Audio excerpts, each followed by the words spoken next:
Welcome to another episode of Debunked, and this time, I can't believe it, I'm dealing with Variety, and their headlines are already misquoting their own articles, so I guess we're just going to go ahead and we're going to get into it.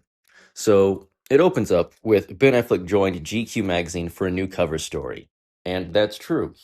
This all started with GQ, and he looks very snazzy, and that was all about his work with artist equity. That's what it was originally made for. That's what the interview was about. It's what the photo shoot was about. It's the business he runs. It's what he's been doing the accountant through.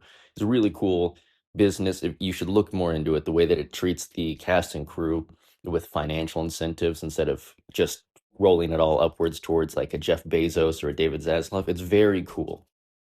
But what's happened is that, you know, it's being shown off with this headline by Variety that Ben Affleck says, I've lost interest in superhero movies and Batman's queued so old that my son was too scared to watch. Oh shit, we have a problem.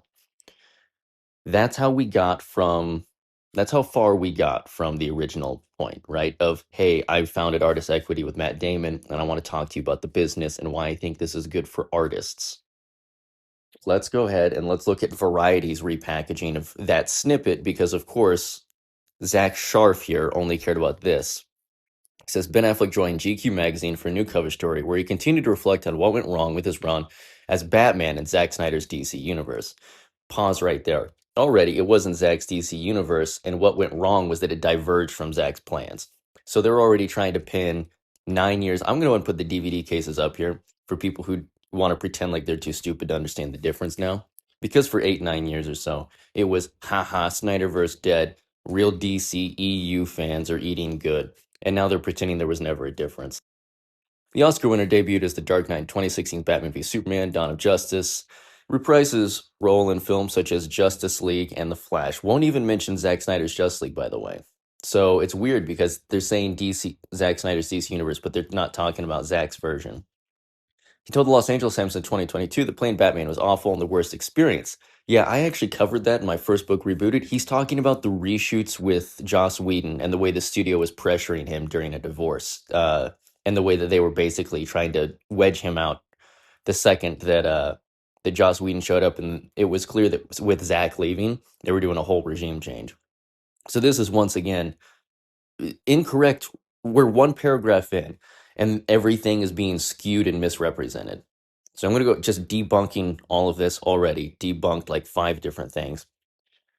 There are a number of reasons why that was a really excruciating experience. Affleck told GQ. They don't all have to do with the simple dynamic of, say, being in a superhero movie or whatever. I'm not interested in going down that particular genre again, not because of the bad experience, but just I've lost interest in what was of interest about it to me. But I certainly wouldn't want to replicate an experience like that. A lot of the misaligned agendas and understandings and expectations. And also, by the way, I wasn't bringing anything particularly wonderful to the equation at the time either. I had my own failings and significant failings in the process at the time. Once again, this is a reference to his personal life. This is a reference to the way Warner Brothers was a mess. And he's not even saying it's the superhero genre. He's saying he doesn't want to work for Warner Brothers. And it may even be a slight against Marvel if he didn't have a particularly fun time with Daredevil. So it continues, I mean, my failings as an actor, you can watch these various movies and judge, but more of my failings of in terms of what I had a bad experience. Part of it is I was bringing to work every day was a lot of unhappiness. So I wasn't bringing a lot of positive energy to the equation. I didn't cause problems, but I came in and I did my job and I went home. But you've got to do a little bit better than that.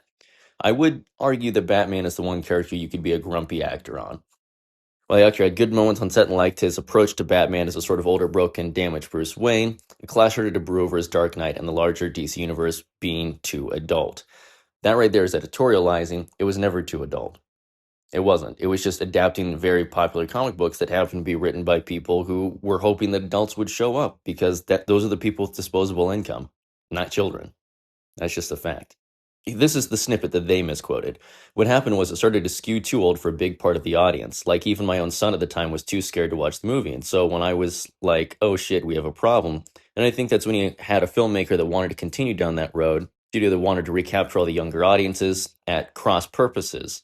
Then you have 2 entities, 2 people really want to do something different, and that's a really bad recipe.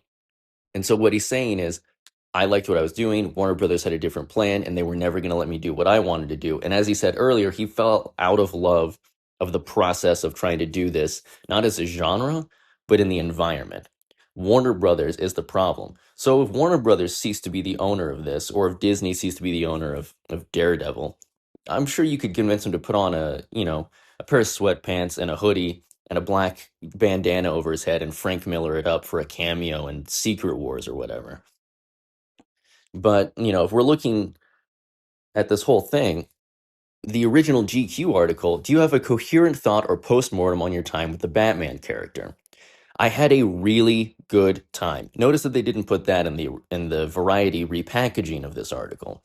I loved doing the Batman movie. I loved Batman v Superman, and I liked my brief stints in the Flash that I did when I got to work with Viola Davis on Suicide Squad for 2 days.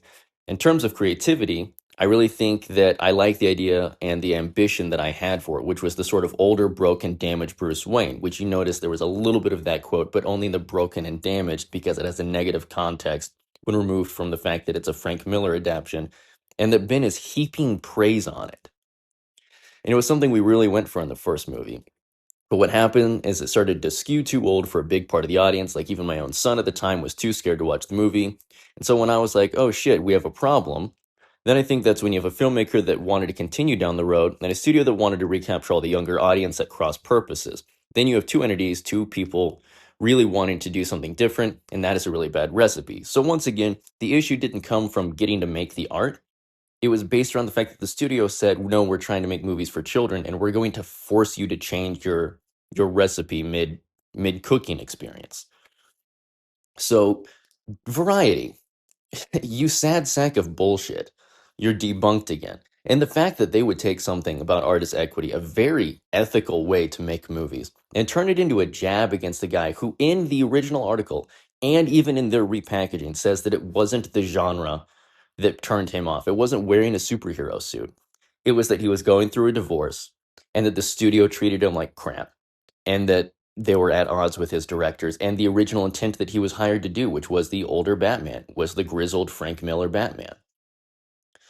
That and they're going to try and weaponize that and say, "Hey, don't go for the Snyderverse." Here, I've got a clip for you right now. It's the Daredevil cast on an IMDb interview thanking the Save Daredevil hashtag for getting them back and getting them back with the original tone. We have been feeling, I think, especially with like the awareness of the Save Daredevil campaign. Like that thing really took off, and I feel like they are massively responsible for us being brought back. So yeah, I mean, it feels like there's been a lot of anticipation. It's been a while now. It's close. We're a few months away. It's a real honor for both. There's nothing wrong with supporting fans, and I had already been working on a video saying that if any of these actors, because Ben Affleck is going to get older, not too old to play the character, but to the point he may not want to do a muscle suit. He may not want to do stunts, and that may be a turnoff. Or he may just enter a point in his life where he's like, I'm kind of running artist equity. I don't have ethically, I want to put my time into changing Hollywood. And that means I don't have time to be Batman. But I support there being a Batman. I have a list of actors that I think could continue the role the same way that Brandon Routh continued Christopher Reeve. So long as Chris Terrio is writing or Zack Snyder is there in some way, shape, or form, people would be compelled to show up and pay attention.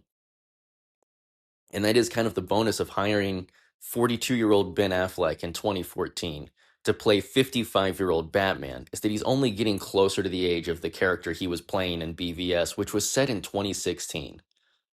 So he's not going to age out of the role for a very long time. And he said he's done with Batman about 20 times and he keeps showing up to do more things. This is him saying he doesn't like the way Warner Brothers operates, but that he still had fun overall.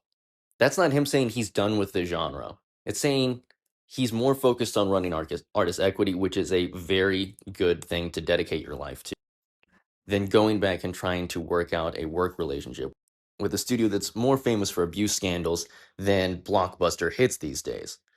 So, Variety, you're debunked. And the fact that you took something about artist equity and something so beautiful and tried to turn it into a jab just tells me that Tatiana Siegel, who works there, who I covered and rebooted, and her very sordid career, which goes back to Kevin Sushihara's coverage during the Me Too movement and her not liking the idea that abusers were getting called out.